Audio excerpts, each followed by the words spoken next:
E aí, pessoal, tudo bem? Vamos falar de Copa do Nordeste? Não falei de Copa do Nordeste desde que o torneio voltou e infelizmente não vou falar com um tom tão agradável assim, né? Ou de um assunto tão agradável quanto o torneio normalmente é. Vamos falar de arbitragem, né? A gente teve as quartas de final do torneio, né? Que está sendo todo realizado em Salvador e Feira de Santana, para completar rapidinho. E a gente teve a classificação de Fortaleza, Ceará, Confiança e do Bahia. E o Bahia classificou com uma vitória por 3-1 sobre o Botafogo da Paraíba, uma vitória bastante contestável ali, ou bastante contestada, porque o Bahia vencia por 2-1 quando o Botafogo tem um gol legítimo, mal anulado. Eu até acho que foi um lance difícil, tá? Porque foi um lançamento muito em profundidade, né? O atacante do Botafogo recebe em condição legal, mas uma jogada muito rápida ali, o Bandeira, até pela posição dele, ele até poderia ter a visão da linha de impedimento no momento, mas o lançamento veio muito do fundo, então já é uma situação que comprovadamente o Bandeira tem muita dificuldade e não consegue ver as duas coisas ao mesmo tempo, né? Ver o momento do lançamento e a linha de impedimento no momento desse lançamento, e o gol acabou sendo anulado. E logo depois sai um gol irregular do Bahia, né? O Fernandão recebe impedimento e faz o gol, e nesse lance eu até achei um pouco mais fácil marcar, ele parecia mais nítido que ele estava um pouco avançado e a jogada não foi tão rápida. O Botafogo da Paraíba reclamou, né, mas não tinha VAR no jogo. Então não tinha VAR, ficou desse jeito mesmo. O Bahia classificou. Depois do jogo também o Botafogo volta a reclamar. O goleiro Felipe, ex-Vitória, ex-Corinthians, ex-Flamengo, ex-Braga, acabou sendo expulso.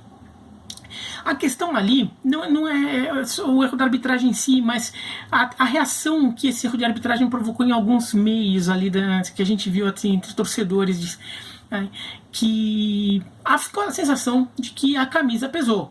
E com todo respeito ao Botafogo, não estou nem querendo desmerecer o Botafogo, que é um time que vem fazendo um trabalho excelente nos últimos anos, mas o Bahia é um time de mais projeção, o Bahia é um time mais rico, né? E então a camisa teria pesado, o fato do Bahia jogar no seu estádio, ainda que não tivesse torcida, teria pesado, esse tipo de coisa, aquela coisa que a gente imagina que o time grande é favorecido contra um time de menos poderio econômico, de menos tradição, que isso teria acontecido. E daí alimenta ainda mais um conceito que vem crescendo no Nordeste, que é o surgimento ali do eixo Cepeba, né, o eixo Ceará, Pernambuco, Bahia, em que seria como se fosse o eixo Rio-São Paulo, do Nordeste, em que no universo do futebol nordestino, clubes de Ceará, Pernambuco, o que seria um G7, seria Ceará, Fortaleza, Sport Náutico, Santa Cruz, Vitória e Bahia, seriam favorecidos ou teriam privilégios em relação aos demais times, ou do próprio estado ou de outros estados do Nordeste. E ontem a gente viu bastante gente falando aí do eixo Cepeba, sei lá o que, né, e falando que mais uma vez um time ali da Bahia, no caso, foi favorecido contra um time de um estado fora do eixo, né? Que daí seria Paraíba, Maranhão, Piauí, Rio Grande do Norte, Alagoas e Sergipe. E isso é uma coisa que a Copa do Nordeste, a Liga do Nordeste como entidade, acho que ela tem que tratar com muita seriedade. Não que exista acho que eu não acho que exista um favorecimento sistemático. Tá? E até a história recente da Copa do Nordeste até mostra que tivemos vários momentos em que isso poderia ter acontecido, se manifestado e não se manifestou. Mas a existência desse conceito, dessa teoria, tem que ser combatida, porque ela pode causar danos, arranhões ao futebol, à Copa do Nordeste, ou a ideia do futebol nordestino como uma coisa unida lá na frente. Porque eu acho que não existe. É evidente que esses 7 times, eles têm uma projeção nacional, eles têm um destaque nacional e têm mais dinheiro do que os outros. Isso é uma coisa matemática até. Mas isso aí também não significa nada.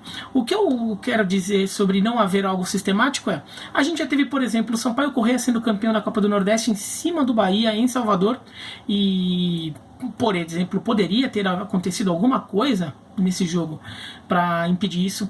A gente já teve uma final entre Campinense e Asa, eliminando Fortaleza e Ceará nas semifinais. Então 2 times fora do eixo Cepeba fazendo uma final de Copa do Nordeste, batendo 2 times do eixo Cepeba nas semifinais.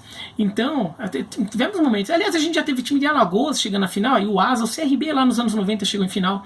A gente já teve time do Rio Grande do Norte sendo campeão, né, com o América. A gente já teve time da Paraíba sendo campeão com o Campinense, time da Paraíba sendo vice-campeão com o próprio Campinense num outro ano e com o Botafogo no ano passado. A gente já teve time do Rio Grande do Norte sendo vice-campeão com o ABC.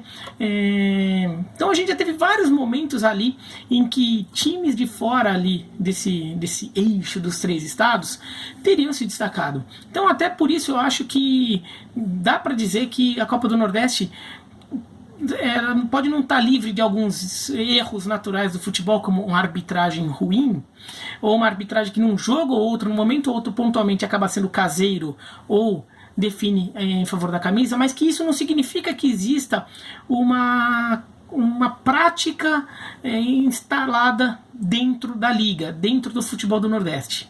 Por isso que eu acho que não existe isso. Existe um grupo dos times que tem mais projeção nacional mais ricos, mas não que isso denote um privilégio que eles recebam em campo por causa disso, em arbitragem, um privilégio sistemático. Assim, coisas pontuais de árbitros fracos, de árbitros muito sugestionáveis, que não tem pulso ali para eventualmente desagradar alguém que ele perceba como maior ou que pode causar mais problemas para a carreira dele no futuro. Tá. Agora, essa ideia é perigosa, porque a Copa do Nordeste tem como um dos seus elementos fortes a criação de um espaço em que o futebol nordestino consegue mostrar, se expressar longe dos preconceitos e dos problemas que eles sofrem com relação a times do Sul, Sudeste, no cenário nacional.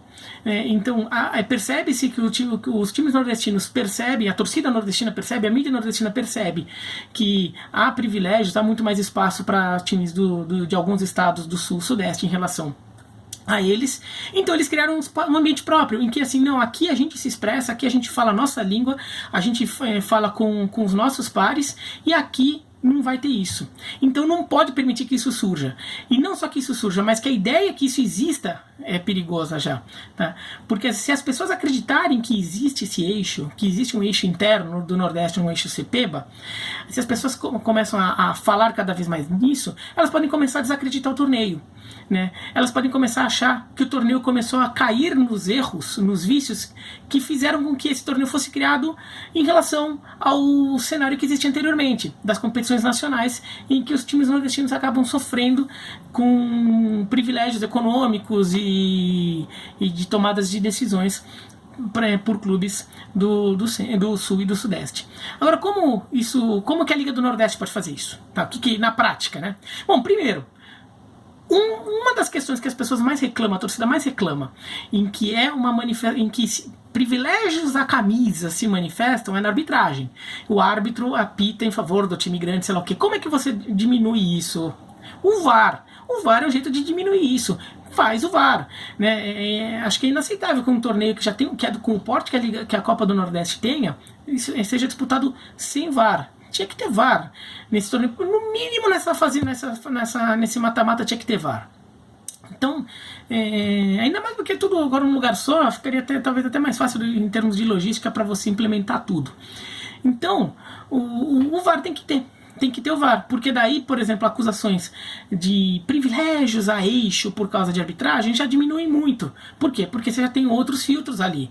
Daí o árbitro teria a condição de dar o gol do Botafogo e anular o gol do Bahia, né? E também tem negócio, o gol do Botafogo sai, né? A gente nem garante que o gol do Bahia, o lance que gerou o gol do Bahia, da forma que se o jogo aconteceria, talvez o Bahia até ganhasse o jogo, estava 2-2 na verdade, estaria 2-2 na verdade, o jogo ainda teria alguns bons minutos de bola rolando e ainda uma disputa de pênaltis para definir quem classificou, né? Então não significa que o Bahia fosse cair, fosse ser eliminado. De qualquer forma, o VAR é uma ferramenta em que você diminui as críticas, as acusações de favorecimentos na arbitragem. Outra questão, criar mecanismos internos também para que decisões de gabinete não sejam tomadas ou não sejam acusadas de favorecerem certas camisas. E daí às vezes não só a decisão de gabinete, mas assim, até a própria união dos clubes, os clubes concordem mais. Por exemplo, quando o Sport saiu da Liga do Nordeste e o Náutico também deu aquela ameaçada de não jogar, falaram que um dos problemas é que os times grandes ganhavam mesmo que os times pequenos. né? Ou seja, era dois times de Pernambuco querendo ganhar mais do que os times do que alguns outros times lá da Copa do Nordeste. O que é isso, né? A Copa do Nordeste que surgiu para evitar privilégios assim, por times que sofrem isso. No cenário nacional tinha dirigente defendendo isso. Aos olhos de um alagoano, de um sergipano, de um potiguar, de um maranhense, uma declaração essa declaração foi do presidente do Náutico na época.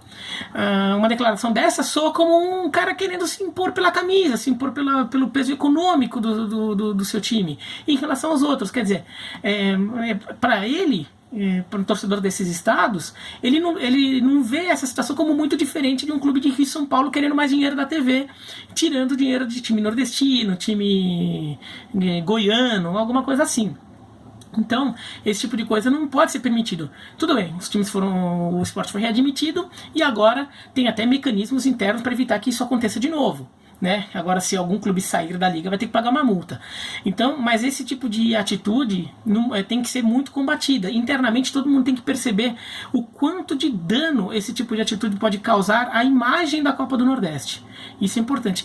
E para terminar, acho que uma coisa que a Copa do Nordeste já faz e pode continuar reforçando isso, aquela mensagem, um dos slogans do torneio, a Copa dos Clássicos. Por quê? Porque ela está dizendo que todo jogo é clássico. O que ela quer dizer com isso? Que todo time é grande.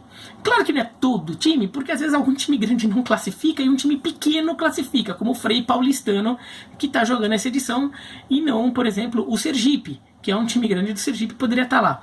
Mas quando você fala que a Copa do Nordeste é a Copa dos Clássicos, você está reforçando que todos os times lá são grandes. Pelo menos dentro do seu estado, eles têm torcida, eles têm história, têm tradição. Então, o confronto entre eles é clássico. E esse confronto não está criando hierarquias internas. Todo jogo é clássico, todo time é grande, né? E esse tipo de mensagem tem que sempre ficar muito clara. E acho que é uma estratégia que tem que ser reforçada e tem que ser bem comunicada até. Que dentro da Liga do Nordeste todo mundo é igual. E que tudo que a Liga puder fazer para que isso permaneça, para que isso continue assim, será feito, né? Nem que seja instalar o VAR, e nem que seja criar regras, regulamentos internos para que porque algum clube não queira também tirar vantagem ou mudar as regras para ele começar a ganhar mais dinheiro, né? Alguma coisa assim. Mas acho que isso é importante para a preservação da Liga do Nordeste com a alma que ela tem e com a forma como a torcida identifica nela uma forma, não só um campeonato a mais, um ótimo campeonato muito legal, mas uma forma de expressão do torcedor do Nordeste se expressar, dos clubes do Nordeste se expressarem em campo num ambiente em que eles estarão livres para isso, em que eles não serão olhados com preconceito e não sofrerão no encontro contra equipes que têm certos privilégios. Isso que isso não teria chance de acontecer. Tá bom? Se você gostou do vídeo, dá joinha, não gostou não, se inscreve no canal, clica no sininho para receber notificação e escreve aqui embaixo o que vocês acham.